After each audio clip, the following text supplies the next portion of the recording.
బీసీలకు 42% రిజర్వేషన్ల సాధనకై BC JAC ఆధ్వర్యంలో సంగారెడ్డి న్యాయ సాధన దీక్ష చేసిన బీసీ జేఏసీ. ఈ న్యాయ సాధన దీక్షకు BC JAC chairman P Prabhugoud ఆధ్వర్యంలో జరిగింది. బీసీలకు 42% రిజర్వేషన్లు కల్పించాలని డిమాండ్ చేశారు. ఈ కార్యక్రమంలో vice chairman Sridhar Mahender, working chairman Gokula Krishna, convener Patlolla Mallikarjun Patil,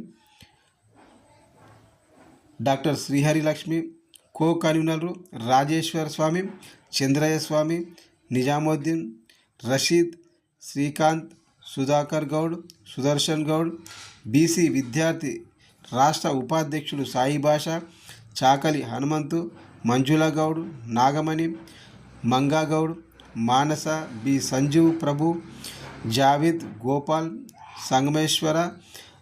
Sangameshwara, Gouleeshwar, Bhikshapathi, Ramachandar, Pandurangam, Ravi, M Rajeshwar పాల్గొన్నారు.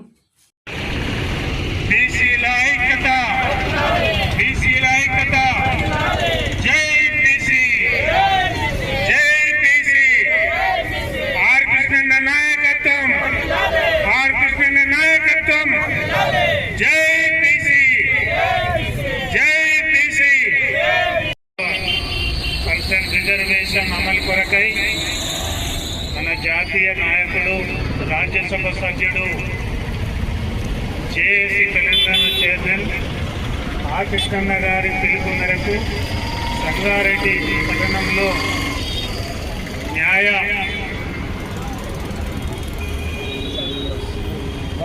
సాధన దీక్షకు వచ్చినటువంటి పెద్దలు, మా బీసీ సోదరిమణులకు నా హృదయపూర్వక ధన్యవాదాలు తెలియజేస్తా ఉన్నాను. 42% రిజర్వేషన్ రాష్ట్ర ప్రభుత్వము చట్టం చేసి కేంద్ర ప్రభుత్వానికి పంపించడం జరిగింది.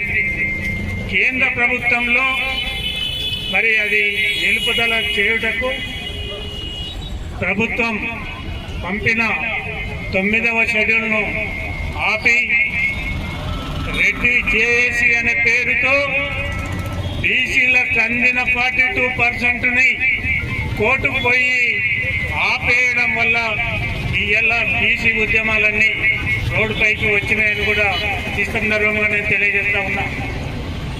ఈ జేఏసీ, రెడ్డి జేఏసీ అనే జేఏసీకి మరి స్వతంత్రం వచ్చిన దాని నుంచి కూడా బీసీల ఓటుతో గద్దెలెక్కి పదవులు అనుభవించి మరి రాష్ట్ర మంత్రులు, ఎమ్మెల్యేలు, ఎంపీలు, ముఖ్యమంత్రి సీట్లో కూర్చొని కూడా మీరు మా 42% ఇచ్చిన దాన్ని ఆపితే ఆ రెడ్డి జేఏసీని ఎందుకు ఆపలేకపోయారని మీకు మేము ప్రశ్నిస్తా ఉన్నాం. అధికారంలో మీరున్నారు. కాంగ్రెస్ పార్టీ చిత్తశుద్ధితో రాహుల్ గాంధీ చెప్పిన విధంగా 42% ఇచ్చింది. మేమెంతో మాకంతా ఆ నినాదంతో ఇచ్చినట్టు ఇచ్చి మళ్ళీ అదే ప్రభుత్వంలో మళ్ళా ఆపడం ఇది ఎంతవరకు సమంజసమని ఈ సందర్భంగా నేను తెలియజేస్తున్నా. మరి